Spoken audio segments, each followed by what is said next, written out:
कितना भी बुरा समय हो, रोज सोने से पहले सुने। दोस्तों, आपको इस कहानी से बहुत कुछ सीखने को मिलने वाला है, इसलिए इस कहानी को अंत तक ध्यान से जरूर पढ़िए। तो बिना समय गंवाए चलते हैं, कहानी की शुरुआत करते हैं। सारी चिंताएं दूर करेगी भगवान श्री कृष्ण की यह कहानी। दोस्तों, इस कहानी की शुरुआत होती है एक बिजनेसमैन से, जो अपने बिजनेस को लेकर काफी चिंता किया करता था कि क्या होगा आने वाले कल में और कैसे काम आगे बढ़ेगा और उनके इस व्यवसाय को उनका बच्चा संभाल पाएगा या नहीं। दोस्तों, उस बिजनेसमैन का एक लड़का भी था जो उनसे काफी बार कहता रहता था कि पापा, आप मुझे हमारे इस बिजनेस को संभालने का एक मौका दीजिए, क्योंकि अब मुझे भी बिजनेस करना आ गया है। लेकिन वो व्यक्ति कभी भी अपने बेटे को मौका नहीं देता।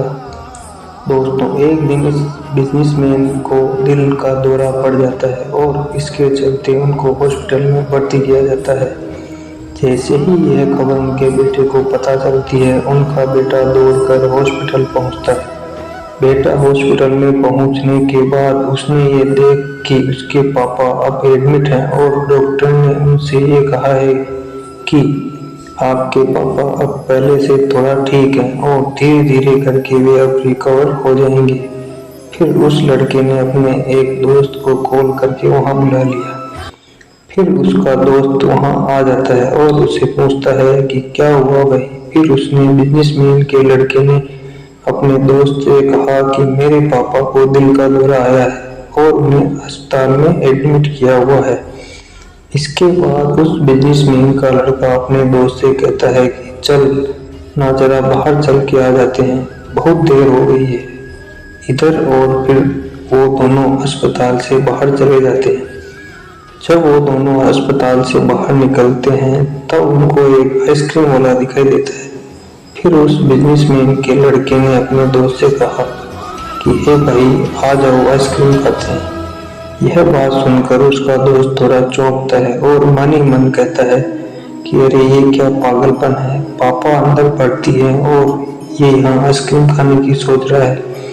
फिर उन दोनों ने आइसक्रीम खरीद ली और वे दोनों आइसक्रीम खाने लगे। लेकिन उसका जो दोस्त था उसने ये रहा नहीं गया और उसने अपने दोस्त से पूछ लिया कि भाई, मुझे समझ नहीं आ रहा है तुम्हारे बिजनेसमैन का आगे क्या होगा और तुम्हारे पापा की तबीयत भी ठीक नहीं है और तू यहाँ आइसक्रीम खा रहा है, मुझे कुछ समझ में नहीं आ रहा। फिर ये जो बिजनेसमैन का लड़का था ना, और उसने बात कही, उसे आप ध्यान से पढ़िएगा। उसने अपने मित्र से कहा कि मुझे ये मालूम है कि तुम ये सोच रहा होगा कि मेरे पापा एडमिट हैं, यहाँ पर आइसक्रीम चल रही है, मजे चल रहे हैं, पर ऐसा नहीं है। मैं भगवान श्री कृष्ण का बहुत बड़ा भक्त हूँ और उनकी दो बातें हमेशा अपनी जिंदगी में याद रखता हूँ।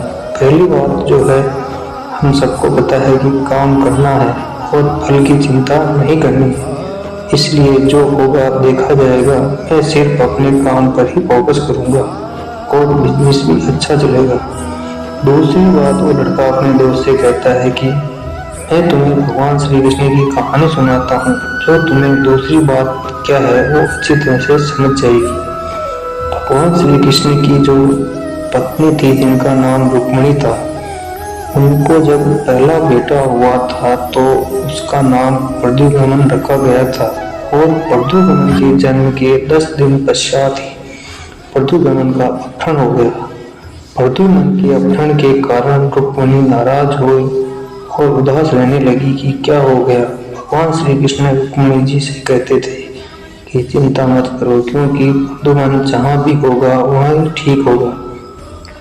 लेकिन इतना समझाने के बावजूद भी रुक्मिणी अपने बच्चे की चिंता में उदास और निराश रहती थी। और इस तरह चिंता करते करते रुक्मिणी जी के 18 साल बीत गए।